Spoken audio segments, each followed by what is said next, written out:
दोस्तों, बाबा साहब doctor B are Ambedkar इकलौते भारतीय व्यक्ति हैं जिन्हें पूरी दुनिया में महामानव के नाम से जाना जाता है। पूरी दुनिया में महामानव के नाम से जाना जाता है। किंतु हमारे देश में कुछ ऐसे व्यक्ति हैं जिन्हें आप लोग पढ़े लिखे गधे भी कह सकते हैं। बुरा मत मानना, खुद को गधा कहलवाने पे, क्योंकि जिन्होंने हमें समानता, बराबरी, भाईचारे, बंधुत्व तथा धर्म निरपेक्षता का पाठ पढ़ाकर अपने द्वारा लिखे गए संविधान में सदियों से चली आ रही गुलामी के जंजीर को तोड़ते हुए, चाहे जातिगत भेदभाव, चाहे धार्मिक भेदभाव या फिर लिंग भेदभाव, इन सबसे आजादी दिलाने वाले महामानव को कुछ ऐसे व्यक्ति हैं जो सिर्फ दलितों का मसीहा बोलते हैं।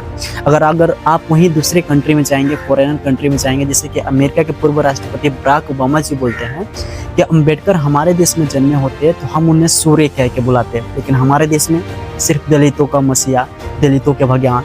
ये बात वही लोग बोलते हैं जो बाबा साहब से जलते हैं। उनको लगता है कि एक छोटी कास्ट का जो व्यक्ति है इतने ऊंचे स्तर का काम कैसे कर सकता है, जो टॉप लेवल पे जाकर अपने नाम रोशन कर रहा है। उनको ये बिल्कुल बात हजम नहीं आती है।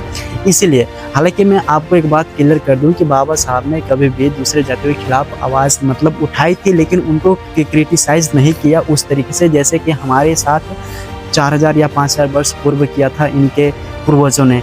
वैसे अगर करते बाबा साहब तो सबको इक्वलिटी का अधिकार नहीं देते अपने कॉन्स्टिट्यूशन में।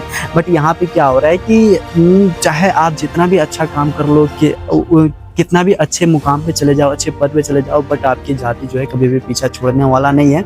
जब तक इस देश में जातिवाद है तब तक आरक्षण रहेगा। बाबा साहब ने आरक्षण दिया था और वो हमेशा बरकरार रहेगा। लेकिन मैं उन लोगों से भी कहना चाहता हूँ जो लोग बाबा साहब के सिद्धांतों को फॉलो करते हैं, आप बाबा साहब के सिद्धांत को फॉलो करने के साथ साथ अपने स्किल्स के ऊपर काम कीजिए, नए नए इनोवेशन सीखिए, नए नए स्किल्स डेवलपमेंट कीजिए अपने ऊपर। सिर्फ क्रांति करने से कुछ नहीं होता है, अपने अंदर एक नॉलेज बिल्ड कीजिए। बाबा साहब के पास बहुत सारी डिग्रियाँ थी, 32 डिग्रियाँ थी, 9 बसाओं के जानकार थे। तो आप भी उनके जैसा बनने की कोशिश कीजिए, जिससे समाज में एक बहुत बड़ा क्रांति आ सकती है। मैं आपको इतना ही कहना चाहूँगा। अगर आप बौद्ध समाज से बिलोंग करते हैं, बाबा साहब के मिशन को आगे बढ़ाने के लिए काम कर रहे हैं, तो आप इस चैनल को सब्सक्राइब कर सकते हैं और मेरे वीडियो को आगे शेयर जरूर कीजिएगा। एंड आपसे रिक्वेस्ट की 1000 सब्सक्राइबर पूरा कराने में आप मेरी मदद जरूर कीजिए। जय भीम, जय भारत, वंदे मातरम।